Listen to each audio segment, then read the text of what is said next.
Hello, friends, and welcome to Eric Leviton, Whiskey Aficionado. Today, we are going to try something that I haven't had in 5 to 10 years. Never had this specific bottle, but about 10 years ago, I tried Ardbeg for the first time, Ardbeg 10 specifically. It was in California. I remember that because I was out in my mom's garden. I remember that very, very vividly for some reason, and I tasted it, and I remember going, whoa, that was a lot. And it took me a while to appreciate it. But today, we're bringing out Ardbeg's latest bottle. It's Ardbeg 5 Wee Beastie. Wow, I'm doing like heavy pours lately, really heavy pours. Ardbeg's been around since 1815, 205 years. There's a lot going on with Ardbeg. And when I say that, I mean there's a lot going on with Ardbeg. The aromas, the tastes. Because I've seen people on YouTube talk about tastings of Ardbeg and what they get and what they taste and things that I had never thought of before. But we're going to try some of this right now. So let's nose it, shall we? Wow. Oh, there's a lot going on there. Okay, so what we got here, we got some vanilla, some fruit. I want to say it's probably pear.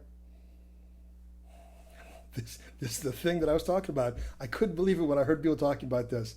But you can smell, and I am not kidding, ham. If I'm not mistaken, a honey glazed ham. That is remarkable. Now, I don't know if I would have found that without hearing guys talk about it first or not, but it's definitely there. It's unreal. And there's some other stuff there too, some earthy kind of stuff going on. There's a whole lot in there.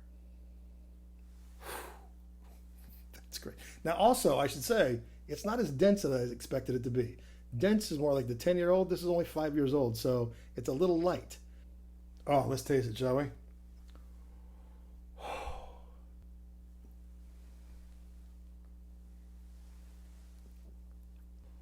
Oh, common sense is like deodorant.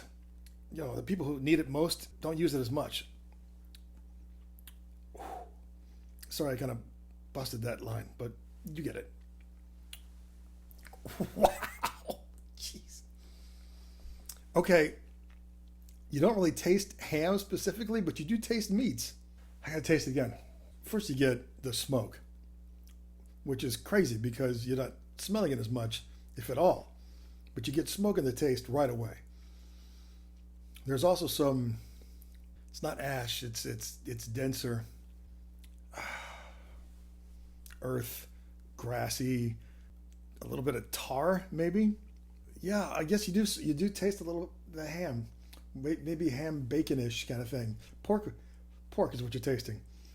That's unreal. That's crazy. It's the peat, the smoke that I'm just enjoying so much, and that finish is strong. Okay. Wow. It's a ham. It's a bacon. It's all kind of meats in there. I never thought I would taste that in a whiskey ever. And at the very end, you're tasting like hot cocoa. Maybe some. It's not as fudgy as the one was a while ago, but that's in the finish. Again, it's a waft of it. So it's either hot cocoa or fudge or whatever your taste buds are tasting. But that is something else. We got to do a little water with this one because I don't know what that's going to do. Huh. Okay. First, you get some kind of spices that I can't discriminate from. It's a little there, but then it becomes the peat, but really pepper just comes right at you after the water. Oh, let's taste it.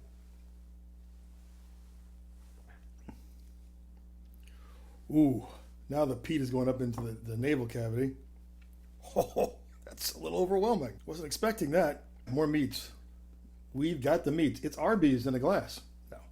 Yeah, smoked meat now. It's very much smoked meat. It's like barbecue. I wonder what this would taste like with barbecue. Sometimes it's good to have whiskeys that are the same as what you're eating. Sometimes it's good to be different. You know, you want like a sweet dessert with something that's salty when you're drinking, or you can have like you said, savory meats and have something sweet with it. I wonder what it would do. Oh. Can I just say with water, it gets just a little bit better and a little more deeper, a little more dense. That peat is turning into pepper.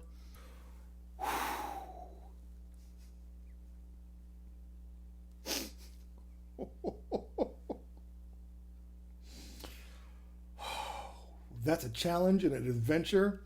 Oh, it's so much different than the Lagavulin we had yesterday, but they're both completely very tasty in their own different ways. I'm so glad I got to share this with you right here on Eric Leviton Whiskey Aficionado. It's time for another Bill Murray quote.